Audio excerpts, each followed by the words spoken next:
Hey guys, I'm Cyborg Sheep, and welcome to the Weekend Post.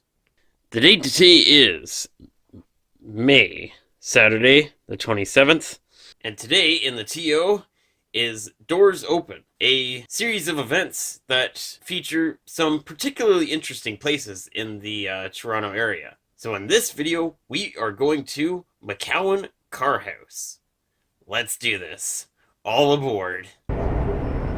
The Scarborough RT is a transit line that has eluded me for the longest time. Conceptually, I knew that the line was a light metro system that used linear induction motors as a propulsion system, but there were certain rumors that I had heard about the system that I just couldn't discern as being truthful.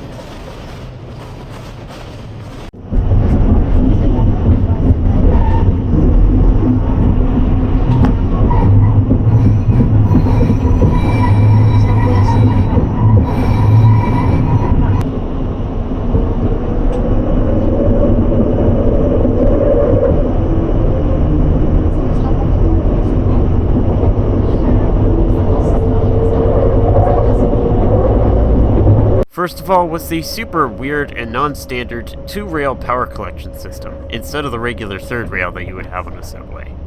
And perhaps the biggest confusion in my mind is the fact that the system was designed to be driverless, but it isn't operated in a driverless mode, posing the most logical question, why?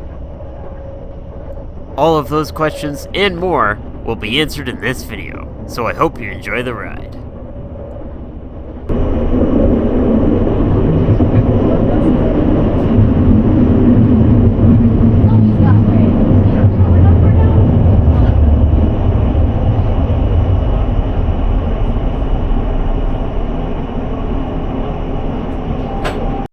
Here we have probably one of my most favorite TTC stations. This is Midland Station on the Scarborough RT.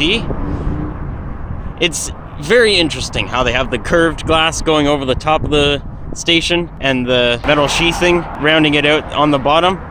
It's very pretty. Here you can see a view of the station looking southbound.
So, that's interesting.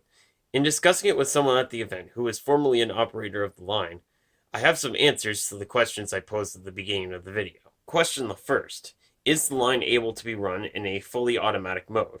To which the answer is yes, it is. And the system is the CellTrack CBTC system made by Thales. And this is made obvious by the giant computer which we saw at the event, as well as the charts of how the signaling system works, which have the Thales logo on them. Question the second: the line is designed to be driverless. Why is it not? And the answer is the public wouldn't let the line run in driverless mode. How the line is operated instead is in a mode called cab signaling. How this basically works is that the computer tells the driver how to operate the train using signals inside the cab instead of having signal trees at trackside. The cab signaling can also tell the driver what speed to operate the train at. This is done through a secondary speedometer that tells the driver the maximum operating speed for any given situation. Now, all of this is interesting because the Young University line also operates in a driverless mode, except in the case of that line, the computer controls the acceleration and braking instead of the driver. Question the third is in this super weird power delivery system. Now, I pose this question more on the mechanical side. How physically do these things work, and what parts make that happen? And it's actually a lot simpler than I thought. There are basically two levers with two chunky carbon brushes on one end, and on the other end, there are two springs to hold the brushes against the rails. So, there you have it. That is McCowan Yard. It's super disappointing to see the Scarborough RT be taken down and shut down this year. Line 2 will come to replace it, but with only 3 stations, I'm really starting to question if it's a worthy replacement. But that's the direction it seems to be going in. So with that, hope you guys enjoyed. Hit that like button if you liked it, subscribe if you're new, and I'll see you dudes in the next video. So, one last thing before this video ends off. We had a pet Sheltie. We had to recently put her down. She wasn't doing so well, and the situation didn't seem to be improving. I think I featured her maybe once in a video before. I'll leave a link in the description if I am able to find the video. She was my moral support in times of need, and I'm gonna miss that ball of fur. The rest of the family's missing her too. It's gonna be hard. I'll get through it. But hope you guys enjoyed, and I'll see you dudes in the next video.